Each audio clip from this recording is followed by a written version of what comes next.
village of Quilty on the coast of County Clare has changed very little in the last 60 years. It was then nothing more than a collection of small cottages clinging to the cliffs that overlooked the Atlantic, that Atlantic from which the people of Quilty drew their precarious livelihood. They had few luxuries in those days, and even the essentials were often in short supply. The menfolk were mostly fishermen, who daily risked their lives on the ocean in their lightly built canoes. Those who remained on land still lived by the sea, collecting the seaweed that was cast up on the rocky shore and spreading it out to dry. These people who lacked for so many things found one privation especially hard to bear. Their village had no church, and there seemed no prospect that it ever would have one, since they lacked the means for even the humblest structure. But that was before the day of the great storm, October the 7th, 1907, when the gales lashed the sea to fury and drove the French ship Léon XIII to its destruction. In his neat little whitewashed cottage, Michael McInerney, Quilty's oldest inhabitant, remembers that day very well. That French ship was going to Limerick with a cargo of wheat. And the night turned bad, and she missed them out of the Shannon, the river Shannon below.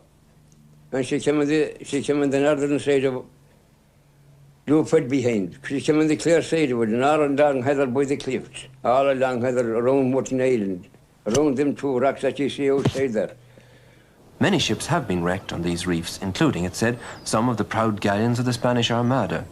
On that October day in 1907, people standing on the shore could see the latest victim of the reef being pounded to pieces by the waves, the sailors clearly visible on the tilting deck of the ship.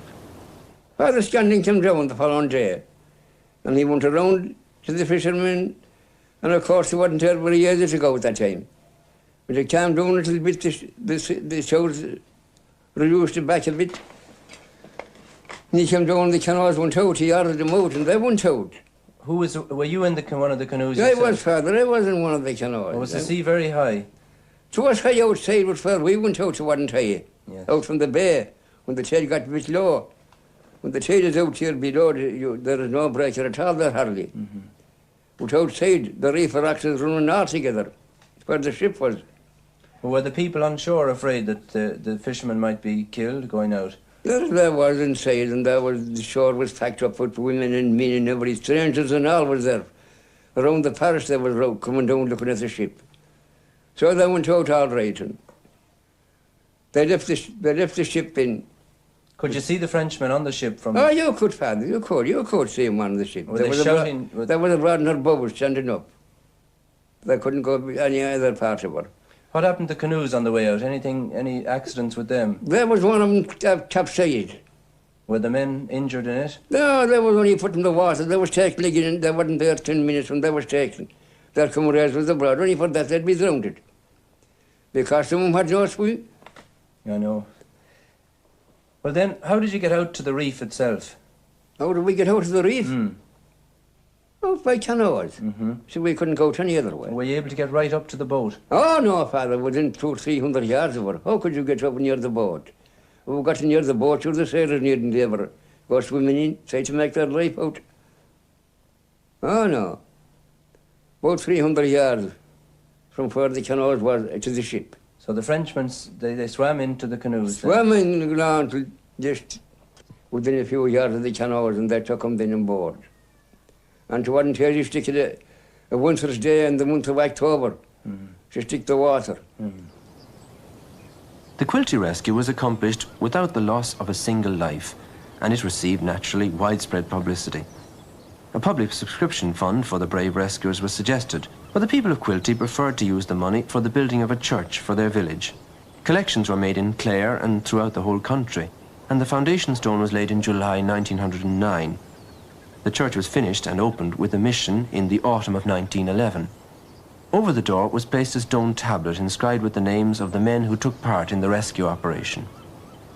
What did the Frenchmen do when they got home? Did they show any thanks for their... I didn't hear that. We didn't get nothing out of them anyway.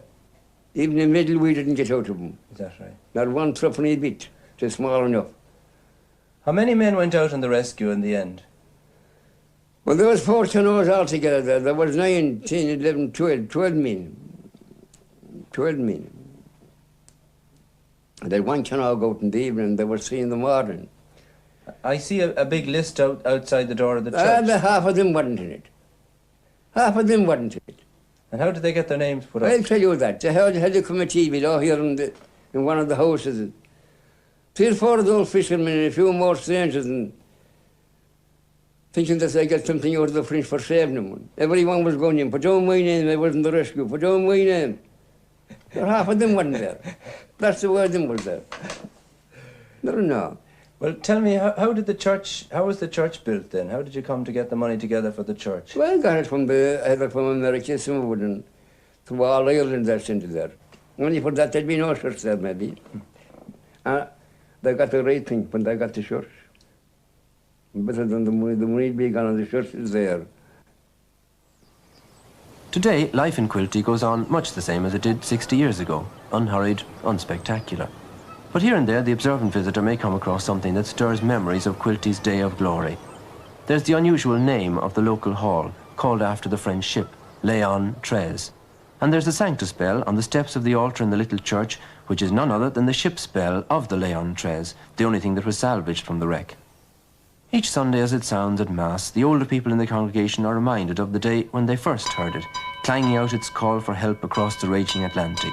And they remember the storm to which they owe their present church, the ill wind that blew them nothing but good.